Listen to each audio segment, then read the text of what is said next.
Okay, let's get started. Thank you everyone for coming today, signing up for the workshop. As you probably realise, seeing as you have signed up for the workshop, my name's James Thornhill. I am a music journalist, a music marketer and a music manager. I also, for my sins, returned to promoting live shows recently, and I've just done an electronic music festival in my hometown of Derby in England, which went very well. And my professional career, aside from my obsession with music, has mainly been involved in publishing, communications and marketing, right up to the level of, at one point I was the head of communications at a marketing agency.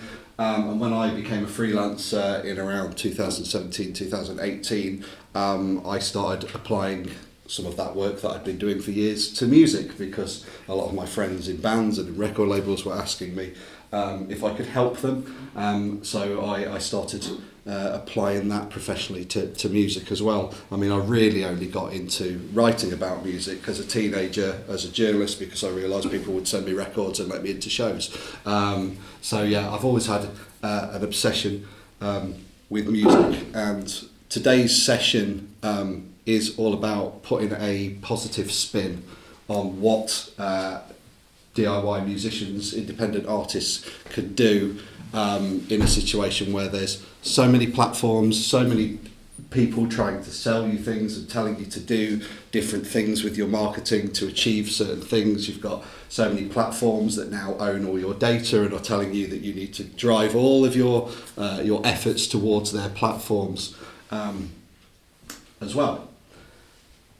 So we're going to be looking at that in a positive way. And what this session isn't about, it isn't about us having a therapy session about how hard it is to make money in music at the moment, how bad streaming is, how hard it is to, the cost of touring and all these kinds of things, because we'd need a whole day, and that's, it would swallow up the whole time, and we want to get to some positive things to do with DIY marketing. And the first time I did a session like this, I asked a few questions of DIY artists to see sort of what kind of things they'd like to know about it. And what came back was quite negative in the way that they were starting to perceive the ways that they could act within marketing. And these are genuine questions that I was asked on social media. Things like, how can I compete with major labels in terms of marketing? Which the unfortunate question is you can't. The answer to that is Adele, on her previous album campaign, worldwide they spent something like $90 million on that campaign. I mean, nobody could compete with that. Things like, how can I guarantee my music will be liked by journalists and radio? It's an unanswerable question. How can you guarantee anyone's going to like anything? It's a purely subjective thing. So instead of getting your head in that kind of thing, it's like, well, how do I target the people that might be interested in it? Why should musicians have to be marketers as well? And now I understand the annoyance that as a musician, it's not often enough just to be a musician anymore. You've got to do these other things. But in a situation now where Spotify, the figures of songs going on Spotify range between 50,000 and 120,000 a day, depending on, who you listen to and what statistics you're looking at. That is an awful lot of music. So the reality of it is, no matter how good you believe your song to be, there is that much music being released every day, which is brilliant that it's been democratised and technology's allowed us to do that, but there's just more music being released than ever. So you kind of have to do that if you want to be heard. And this is one, actually the other band that I'm managing asked me the other day, why is this band doing so well when our music is better? And to that I just didn't really have an answer, because again it's entirely subjective, and they're kind of dwelling on, why is this band doing better than us, instead of looking at what they're doing, or not concentrating on focusing all their efforts on what these other people are doing.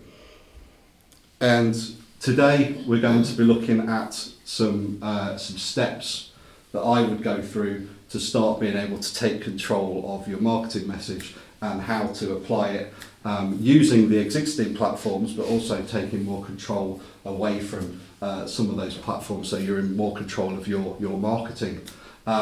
So this is the journey that I go on no matter what marketing I'm doing, but applying this directly to music, the first thing to understand is your story, which sounds like a simple thing sometimes, but understanding who you are, what you stand for, why you're doing it, makes it very much easier to start explaining to people what it is that you can offer them and why you stand out from the pack.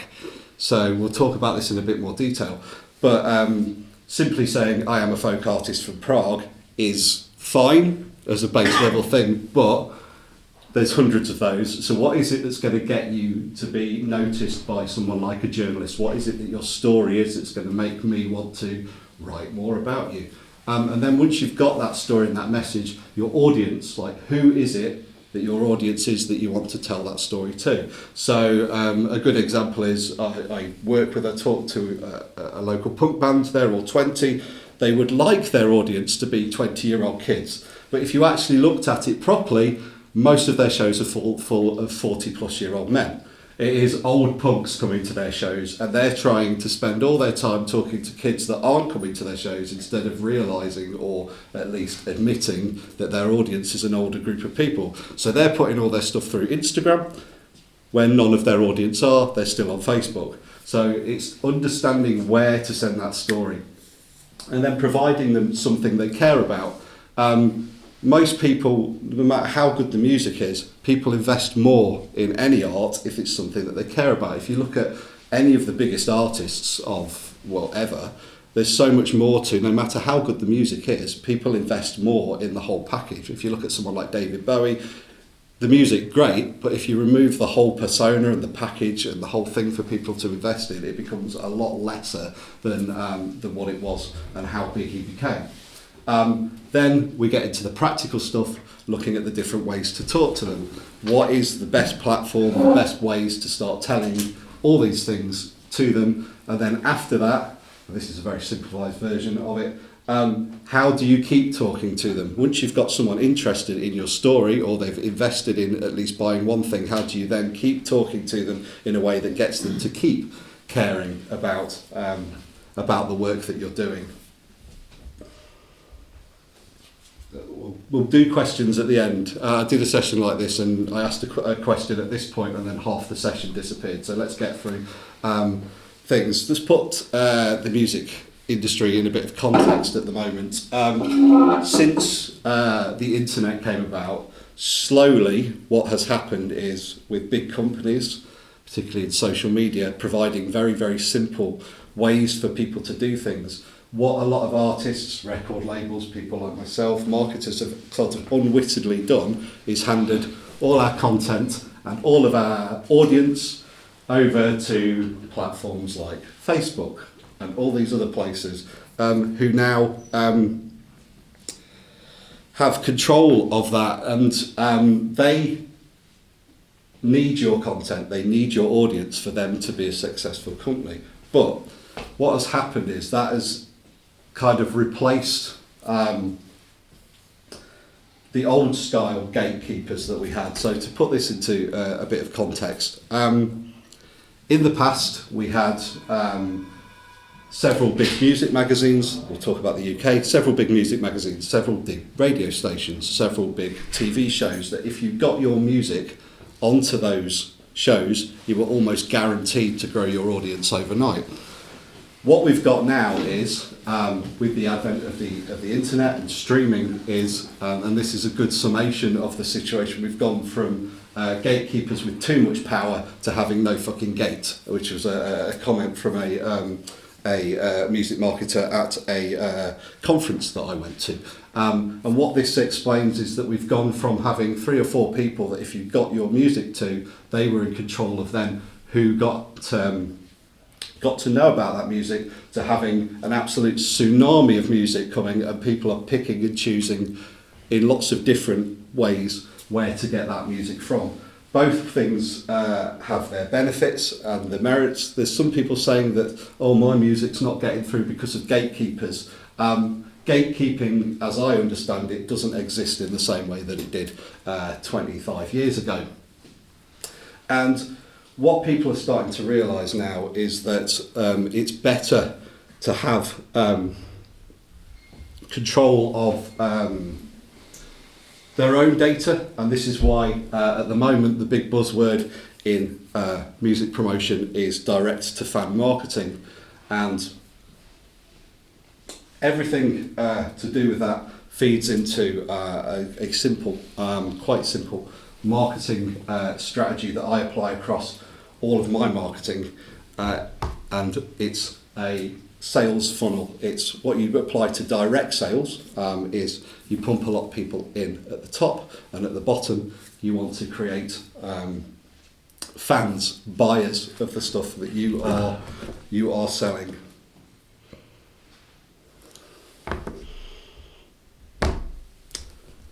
So the majority of people and music marketing people that are selling courses at the moment, putting ideas forward, really only focus on this bit and stop, because a lot of the industry and platforms like YouTube and Spotify and all these things have focused a lot of the direction at artists is you need to grow these metrics, you need to grow your YouTube channel, you need to grow your Spotify, and you need to grow the numbers as big as you possibly can, because that is what matters. And actually a lot of those are complete vanity metrics. So to use an analogy, there was a record label, and one of their artists on Spotify had a vast amount of listeners in Tel Aviv, in Israel. Thousands, tens of thousands of listeners every month in Tel Aviv. So they decided that they would book a show for that artist in Tel Aviv, 1,000 capacity venue. We'll sell that easily, they thought. But when it came to the show, they only sold about a third of the tickets. And actually when they drilled down into that metric, into that statistic, what they found was they didn't have tens of thousands of people that were listening to their music in Tel Aviv. They had a handful of people, a smaller amount, but were listening to it regularly. So the idea that just driving your numbers up is the end of your marketing, your marketing strategy is kind of a bit of an empty way to do things. So you've got it in stages that builds people into people that will be willing to invest in your music and your releases on a regular basis. So most of what people engage in on a regular basis at the moment falls into the first category, which is the discovery, when people first discover your music. So that's things like having a website, social media, niche media, live shows, paid traffic on social media. That's where you attract people to learn about your music. But then after that, you want to engage them, and this is where people start to do things like become an email subscriber, subscribe to your YouTube channel, subscribe to follow you on Spotify. And again, some people do talk about coming to this part, but that's kind of where they stop. But then you want to think about, once you've got those subscribers, how do you convince them, how do you turn them into a person that will then buy a product off you, buy your album, buy your digital stuff, buy your merchandise, come to your live shows? How do you convince somebody that clicked on to follow you on YouTube to then become someone who invests in buying into you further? And then there's a further stage, which has become a thing on the internet recently, probably in the last 5 years, is the concept of super fans or regular fans. And these are the kinds of people that if you're crowdfunding an album or you have a Patreon or some sort of subscription service, will buy into it, or they are going to make frequent purchases of your music. And whatever you do, and this is the thing that a lot of marketing's been missing recently in all types of marketing. I've been working in companies where every meeting was just about growing the numbers as far as you can without any goal after that. So it's, and I always say it's better to have 5,000 people following you that actually care about what you're doing than 500,000 people that are just not people that care at all. So everything that you do within your marketing should have the end goal of creating fans at the end of it. So not just growing numbers or getting a load of likes on social media, building it into something that could create new fans and fans that you can talk to on a regular basis that will be into your music, building a community around it. So some tips to go with how to do that fan funnel. So a lot of people spend a lot of marketing money, a lot of effort on constantly attracting a new audience. I don't think that is personally the most productive use of time. You need to make that stage part of your natural promotion. Everybody needs to do it because there's a big audience out there. But don't forget about the people or neglect the people that have already shown an interest in you or already bought into what you're doing, instead of chasing all the new people all the time. You need to give those casual fans something that they want to invest in, whether that's part of your story, whether that's part of your politics, whether that's something to do with your visual output, your videos or something. You want to convert these people into people that will buy into you, and you want them to buy into sort of the concept of you and also physically spend money on you as well. Give superfans something regularly. If somebody has subscribed to a service that you've got or a YouTube channel, you want to make sure that these people are getting something so they feel that they have value, especially if you've used something like Patreon, which I will talk about a bit more in a minute. If they've subscribed to you and they are giving you regular money, you need to make sure that they feel valued for it, and also make sure that you are using all the tools available to keep the fans you have secured. If you're selling things on Bandcamp, make sure that you use their messaging service provided to keep telling people with updates of what you've got going on, and not just when you've got something to purchase coming out, but when you've got updates just about stuff that you're recording or shows or anything like that. You don't have to just use, say, the Bandcamp messaging service just to tell them about the records you've got coming out. You can use it to announce tours or new merchandise or anything like that, because you have an audience on there. And a good example of someone in the UK that has sort of harnessed this idea of fan funnel in a very positive way is the record label Castles in Space that I do some biography and press release writing for. So what they've done is they are a niche specialist electronica label. They've cultivated a small but fanatical fan base by mainly using niche media to get their message out. But what they do is they create limited edition, beautiful physical editions of their records on limited runs. And they don't put a lot on streaming either. The artists can if they want, but the record label themselves don't put anything on streaming. And on top of that, what they've also got is a subscription service via Bandcamp, where those people subscribe to it, get exclusives that people that aren't in the subscription service get, and they've got a few hundred people on that paying, I think it's about £20 a month, paying for, they do put out a lot of releases for that amount of money, to be fair, but they've created this sustainable community amongst themselves, which is also shown in the festivals that they've held in Whitby and Bedford as well, which is essentially just people that bought all their records coming and watching their acts in a live environment.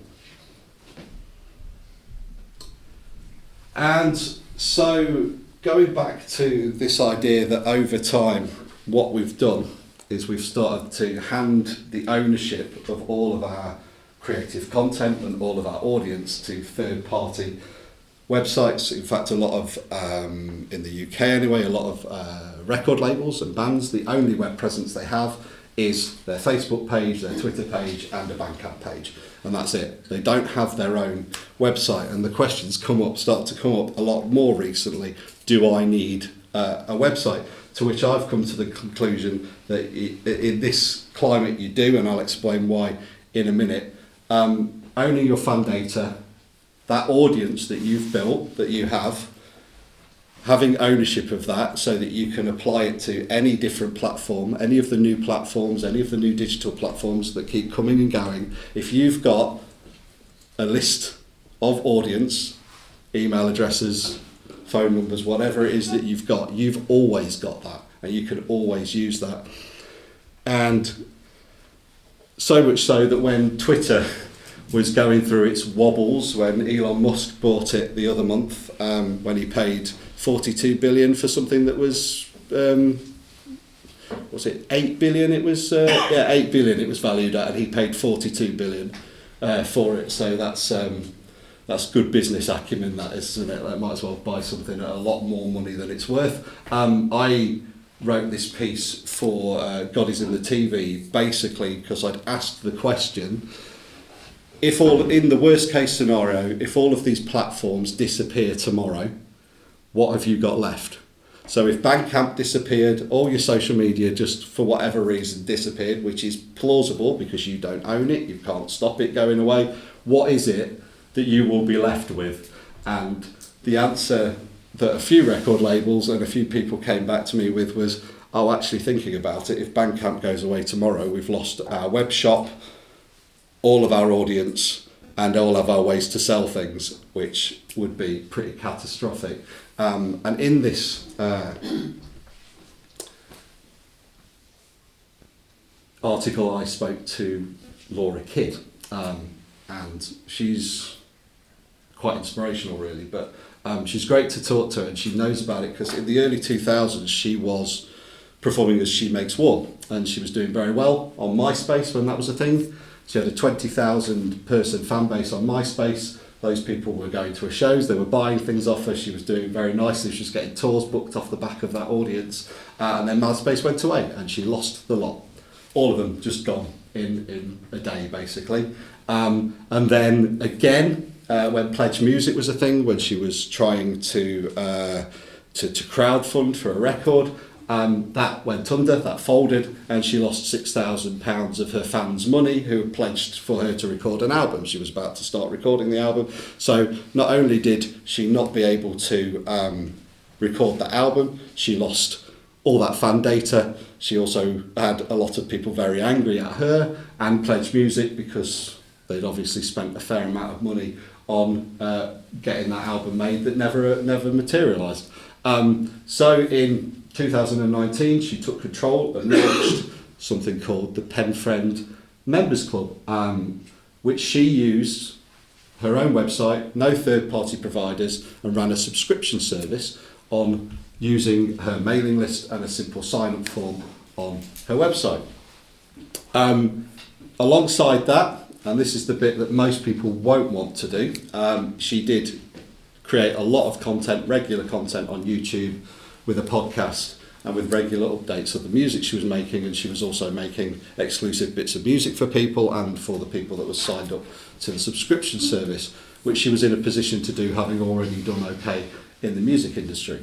But this approach that she took, without any media attention really, without any industry support, did have some success when in 2021 her album Exotic Monsters got to number 24 in the album chart in the UK, and her Obey Robots album with a guy from Ned's Atomic Dustbin, if you remember them from the 90s, reached number 14 in 2022. And talking to her, she says, I'm doing all this and I don't get any media coverage, why will no one write about me? Which people did start doing then, but I found it very interesting that people still think that, you know, getting that article in a big magazine is going to break you, and then there's people like this just ignoring that whole system and doing it themselves. What can't be ignored is that she is exceptionally motivated, she does have some connections, and you know, it's not like she's starting from scratch, but as a case study, as an idea of what you can do to have your own almost marketing and distribution channel all on off your own back, she is a good example, and that's her website there. Great. And in the article she talks about the pillar of everything that she's doing being her mailing list, which is back down to this idea of not letting everybody else own the audience that you've got, because that audience, whatever way you look at it, they're interested in your music. On Spotify, if they're listening to you, it's not because it's on Spotify, they're listening to your music. If they're watching your music on YouTube, it's got nothing to do with it being on YouTube. YouTube are just benefiting from that content, that music, that what you are putting out. So having a mailing list, it is always a verified and interested audience. That is people that you know, whether it's 5 or 50,000 people on a mailing list, you know that those people are people that are genuinely interested in what you are putting out there, and you own that data. Regardless of what people still say, email marketing does actually still work. And whether that's messaging through something like Bandcamp's messaging service, or doing it through your own using a service like MailChimp, it does work. And there are more tools than ever to be able to do this with very little effort. Something like MailChimp provides all the tools to be able to send automated emails out, to send various different types of emails out to segmented audiences as well. And the good thing about a lot of these platforms, up to 500 subscribers, which is a sizable little subscriber base, the MailChimp platform is free up until that point. After that point, if you've got past 500 subscribers, you have to start paying a monthly fee. But if you've got to 500 subscribers, there should be things within that you can start monetizing. And back to Bandcamp, use that mailing list that's been built upon there as well, and also make sure that you do download the data that you've got from platforms like Bandcamp as well, to make sure that you have a backup of that in case that website goes away. Obviously, Bandcamp in itself has been sold 3 times in the last 2 years. So, and it seems that every time it's sold, it's more a more corporate entity that seems to asset strip it more and more and more. So, it's not implausible that could go away as a platform as well. So, direct to fan marketing is the buzzword at the moment, which essentially means instead of focusing all your efforts on what these other platforms are doing and just focusing on them, it's almost about using them to then go to get people engaged with what you're doing and then go direct to the fan. That's doesn't even necessarily need a record label, although they are. Good record labels are still vital in helping you market, but it's not a necessity that you have to sit around waiting for these days. You don't have to wait for the media to tell people that you exist and you're great, although it is always helpful to have that. And obviously that pains me a bit to say as a music journalist, but we simply do not have the kind of authority that we had 25 years ago, although it does add credibility to you as an artist if you can get someone else to say how great you are as well. And it is kind of a new frontier for music artists, but it's also at the same time, ironically, almost going back to pre-internet marketing, when you had a paper mailing list and you sent out things in the post to people. It's just a digital version of that. So it's kind of gone full circle beyond the promise of social media. Everyone's going back to doing it themselves, which is the essence of the DIY marketing idea. And to put this into some sort of context, back in 2008, in Wired magazine, a writer called Kevin Kelly created a concept called the 1,000 superfans model, and he proposed that all an artist needs is 1,000 true fans to maintain a career in the arts. It does have merit. It is problematic because there are lots of different factors that you have to put into that, but at its base level it does have merit as an idea. So just as an example, if you're doing something like Laura Kidd does, if you have 1,000 fans and they're all willing to pay you £5 a month for whatever it is that you are providing, that's £5,000 a month, and that's quite a lot of money a year. Not everyone will be able to convince them, and there's going to be things like there's going to be a lot of hard work. You're going to have to probably create a lot of different music and a lot of different content to maintain that. It can be time consuming, and at some point there probably will be some budget that you need to spend but at its core, as a theory and an idea, it does work. It is, instead of chasing a record label trying to sell huge amounts of records all at once, what this creates is an ongoing stream of people that are willing to pay you a certain amount of money for what you are providing a month. And that is how you can turn the marketing messaging you're doing into something that pays as well.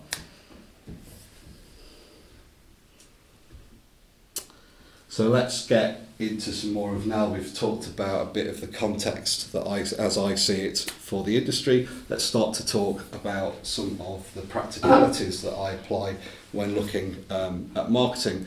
I like to reduce things down to simple slogans. It works for politicians, so I try to do it as well.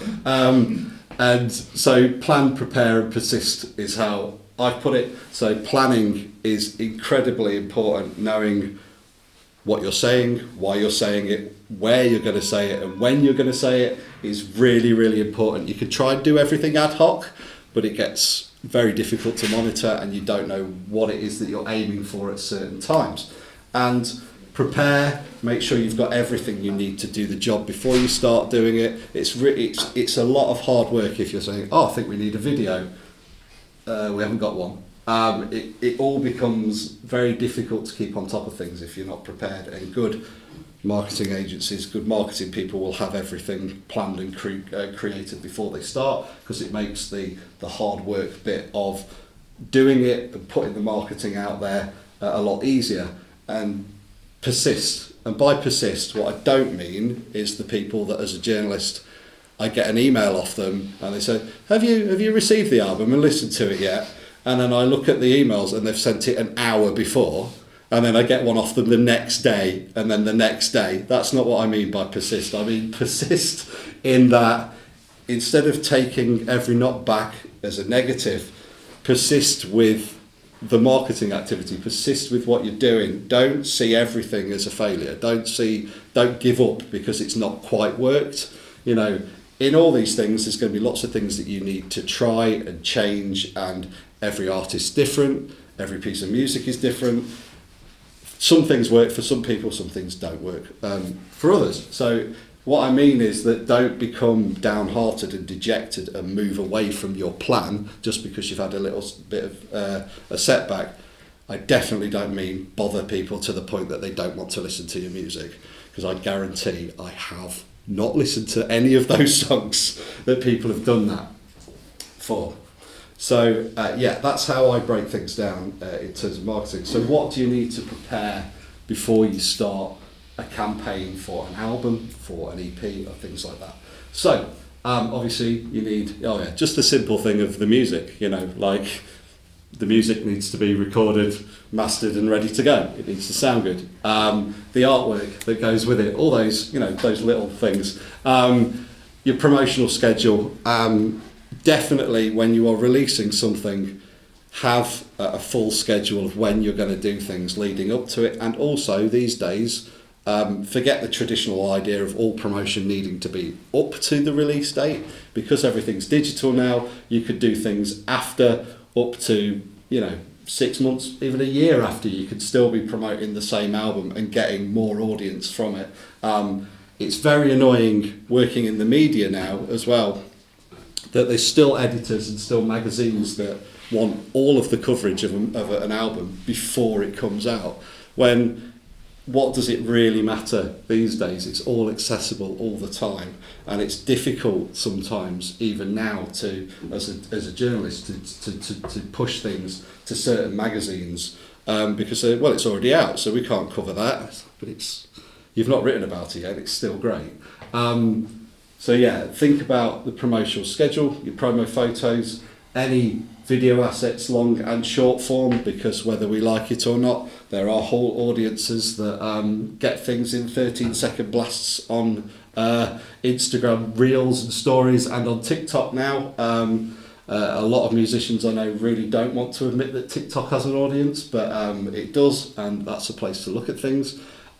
Social media assets, everything that you might need to be promoting that release on social media, and a media send list. If you can, be noting down definitely anybody that's covered you in the past.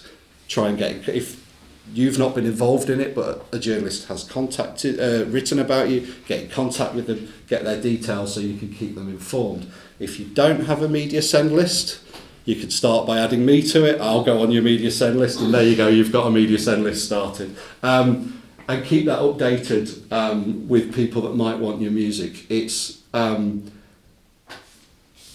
not as simple as just sending an email out to the media, but if you don't know who you're sending it to, you're not going to be able to do that, and it's a very cheap and free way often to just get your music out to people.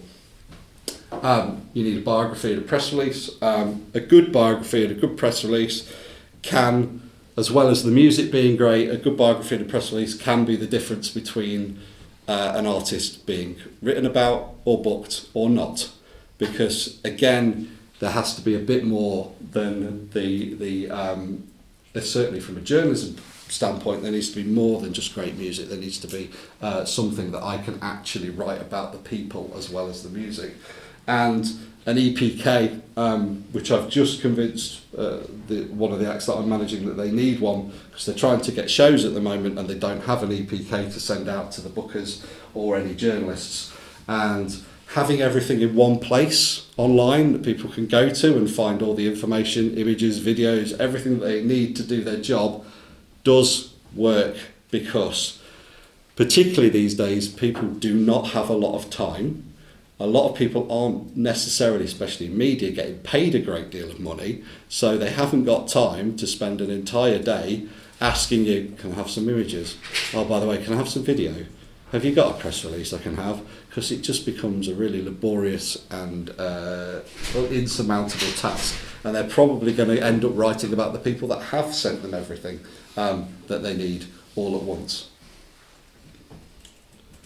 And so for me, because I'm a journalist and it's everything for me in marketing is storytelling, you need to know your story. If you can't tell your story in an interesting way, you can't expect anyone else to. If you can't say how you're interesting or be interesting in an interview, you can't expect a journalist, a booker or anyone else to sell you on your behalf if you can't do it yourself. You need to understand who you are, what you stand for, and why people should care. And that is sometimes a bit harsh to say, well, why should anyone care about you? But that is a good point. If there's 100 artists releasing an album that afternoon, why should anybody pick your album, your music, over everybody else's? And I hate this point, but you need to do it. I hate thinking about myself in that way and having to explain my story and talk about myself. I'd rather talk about other people. But and this comes from a lot of branding sessions that I've done with various different companies. But one technique to start finding your story and drilling it down is the technique of writing who you are in 50 words, 15 words and 5 words. And to use an analogy of a networking event, you'll get people come up to you and they'll say, so what do you do? And you will tell them probably quite quickly, in probably 5 words, what it is you do. And some people were just being polite and didn't actually care, so they'll go. And then other people might want to know a little bit more, so you need to expand upon that. So you might need a little bit more, say 15 words to explain a bit more about who you are. And then, if they're really interested, are you then able to tell them in, say, 50 words what it is that you do and keep building on that in a way that doesn't turn into a rambling explanation, which is one of my big faults, is that people ask me and it turns into a rambling half an hour explanation, which that is the point that you probably have turned them off and they've probably gone wanting to leave at that point. So yeah, that's a good way to start to get, especially when you think about, you know, little blurbs that you need to provide on marketing things. Sometimes you're going to need 5 words to stick on on a piece of marketing. You might need to, if you get booked at a festival, you may need to provide a little blurb of who you are for a program, or for the website. And if you've got these things written down, it'll be a lot easier for you to pass them on. Answer some questions about yourself. I've got some sample questionnaires that I can email out to people if anyone wants them. But just to start, really honestly asking who you are and what you do. Write down a list of achievements. When I started freelancing, I'd never actually done this. But I actually found it quite useful, quite cathartic to sit down and write out the things that I'd done. And it actually put me in a much more positive headspace, because I was like, oh, actually I've done quite a lot, that's good. So that's a positive thing as well. Note down interesting stories about you and your band, because, there are musicians that think that the interesting thing that people want to know is the different effects pedals they've got and which synthesizers they're using. To a degree, that is true, but they're probably as interested as that time you nearly got arrested, or that kind of thing. Are there any interesting stories? So, for example, and this may or may not be true, my first real job was standing in police lineups. I got paid as a 15-year-old teenager to go into the police station a couple of times a week and stand in police lineups, and then while they were picking out a criminal, and that was my first paid job. I wouldn't make that up. So that's an interesting thing about me. Yes, they came to my school and they selected me because clearly I looked a bit like a criminal. But there you go. It's things like that when you're having these conversations that make you stand out. It gives people something to hook, something about you too. Ask other people if they know anything interesting about you, or what their thoughts on you are, because people have a very different impression of who you are and what you sound like and what you're doing than you probably do. That's just the way we work as human beings. Yeah. So, do you want to ask a question? If I can. No. On the end. At the end. At the end, or we probably won't get through it. Sorry. And going back to this point of persistence and everything as well, there's different ways to persist. Still, in the music industry, the best way to get anything done is to connect with people on a personal level. Not just when you're selling something. Knowing people, talking to people, when you're not trying to get them to do something for you, endears you to people. I would say 80% upwards of everything I've done in the last 5 years is, whether it's journalism or mentoring or helping people with anything, or ended up working with people, it's people that I have a personal connection with, that I've worked with and spoken to face to face. For example, the latest one is at my festival. I booked a band called Matters from Birmingham. Stuart from Matters said, oh, my friend Rosie, I think you'll like her music. Can she email you? So she emailed me and we've been talking, and I've now just done a feature on her for Electronic Sound magazine. So it's that connection. Rosie never asked me, for anything. And actually, after she sent me her music, the next email was just, chatting about stuff, because it turned out we knew a few of the same people. So it's very, very important. And with that as well, and I'm saying this as well because I've noticed since the pandemic, a lot of younger artists, for whatever reason, especially around where I live, they're just not going to gigs. They're playing the odd gig, but they're not going to any. They're not being part of the scene. They're not going out and meeting people.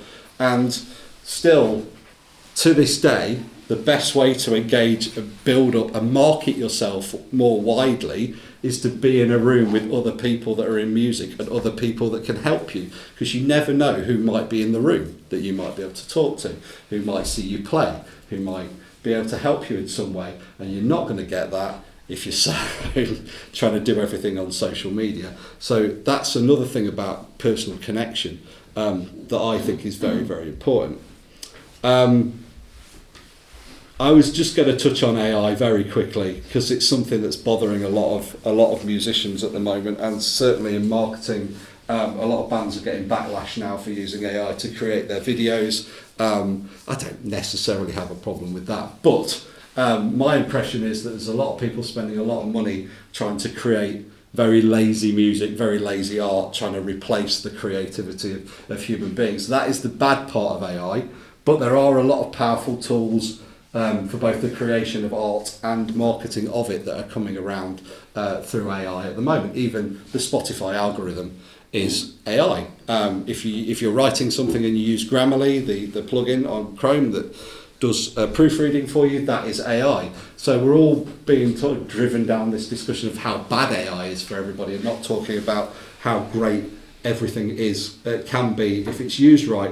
So I wrote this review a few years ago of Holly Herndon, who released her album Proto, which is a good example of musicians using AI, and is also a good example of a good story to tell as well. So she created an AI program she called it Spawn, and she trained it on her own voice and the voice of the choir that she was working with and the musicians, and asked it to generate its ideas of what the songs should sound like, and then she used those results with herself to collaborate with the AI to create the album.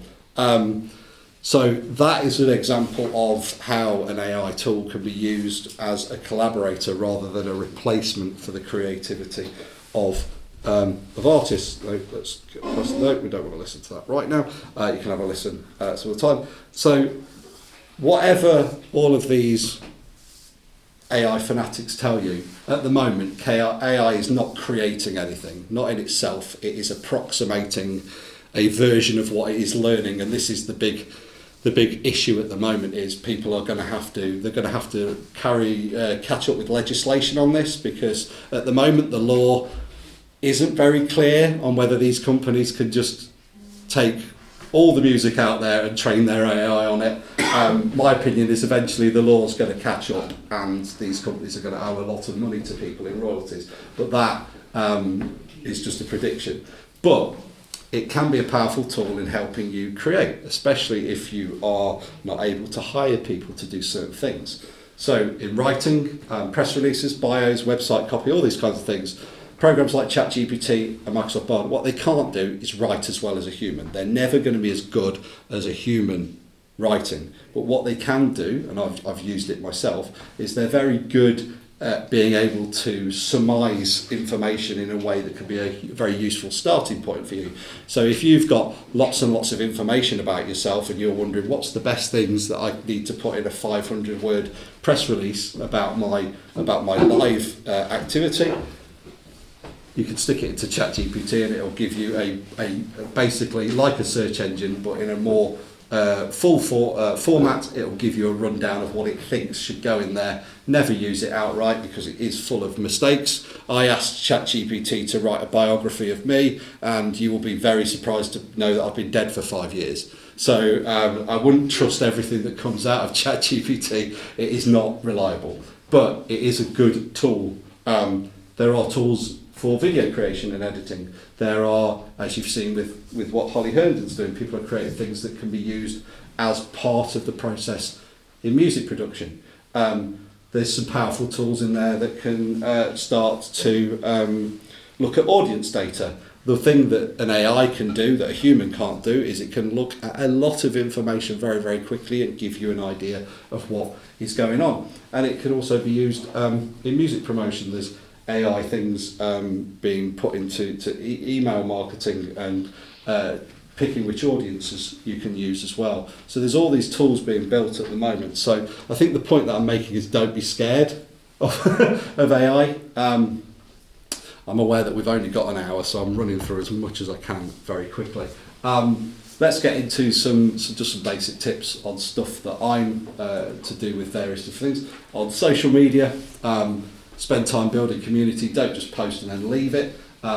Try commenting on posts, tagging in similar artists, people that you can use to amplify your own messages. Be leading conversations as well. Start discussions. If you've got genuine things you want to be vocal about, questions you want to ask that will engage both the audience and maybe the wider music industry, that's always good as well. you do have to be careful on certain platforms in doing that. If you don't want to spend your whole day getting shouted at by racists or whatever, you need to be careful what you start talking about, but it is a good way to engage.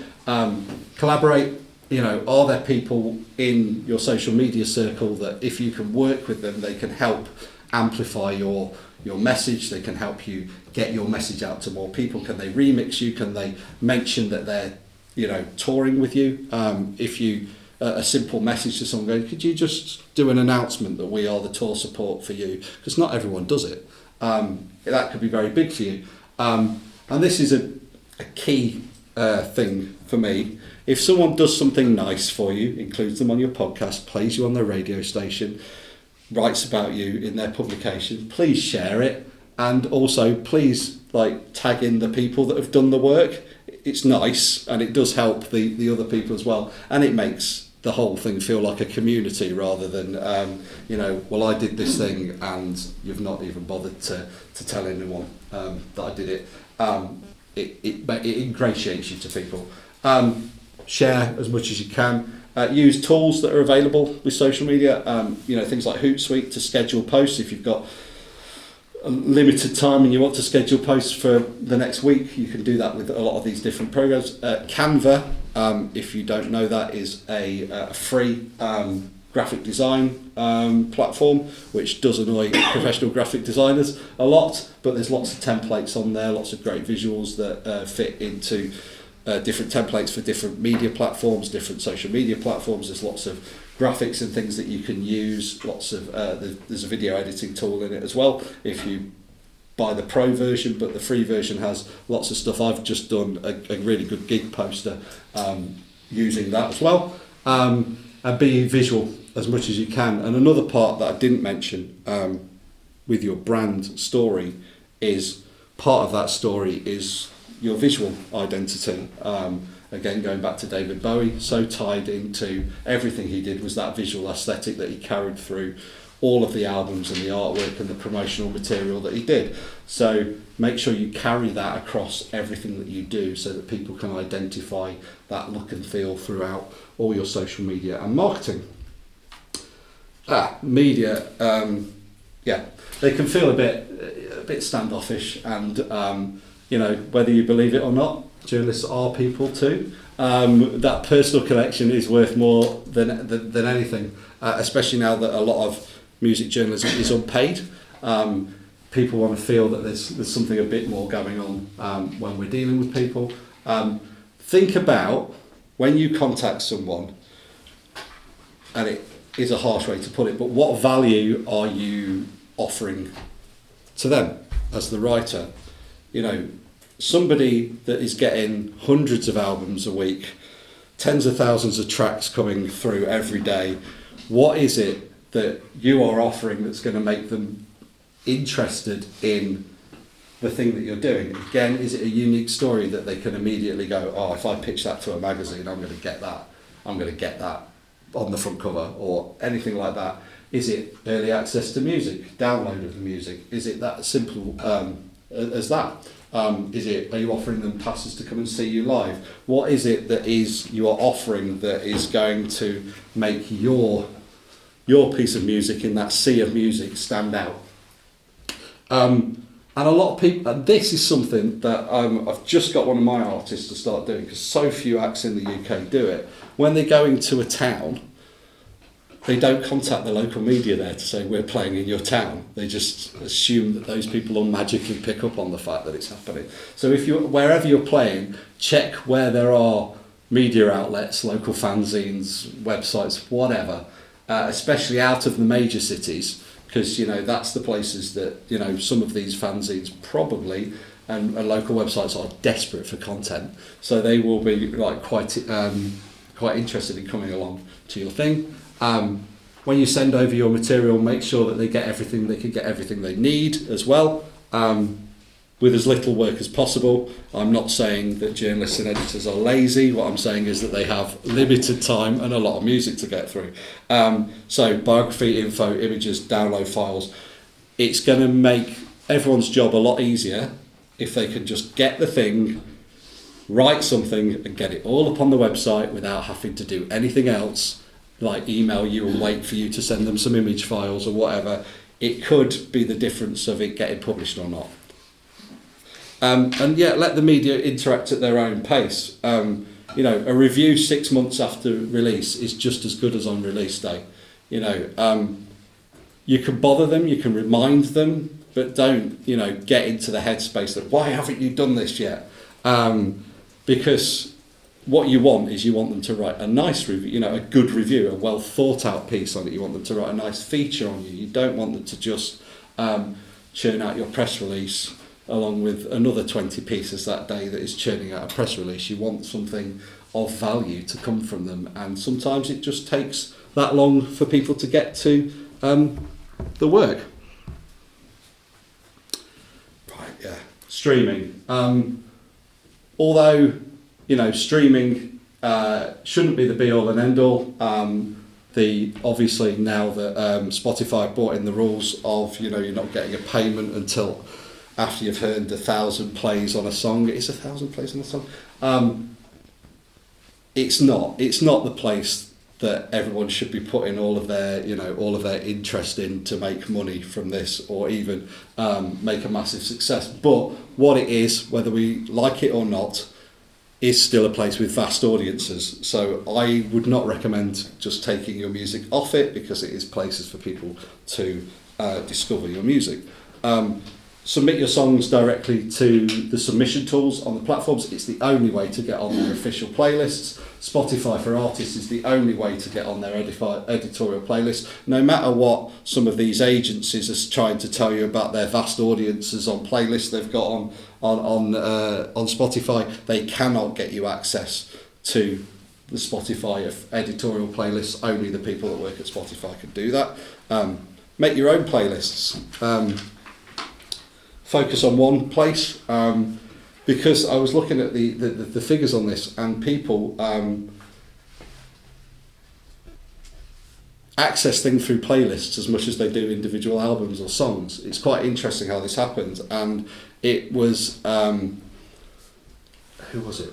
Idols, I think it was Idols, that made a complete playlist of all their songs. They just dumped all the songs they'd released onto one playlist, and weirdly, all those songs got more plays. It's just like, it's mad. And also the good thing about the statistics as well is the more places that song sits, it doesn't get individual stats for those individual playlists. It's universal statistics for all of those, for that song across everything that it's in.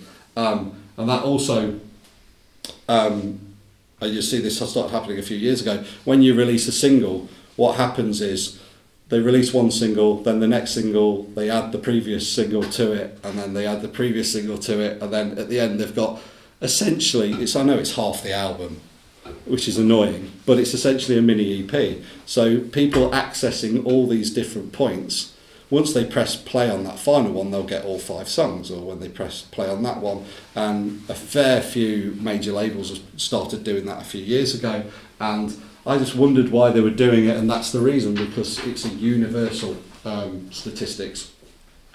Yeah, and releasing tracks that aren't going to be on the album. Radiohead have done a lot of that on their streaming platforms. Have just chucked out standalone singles, remixes and stuff like that haven't appeared on albums.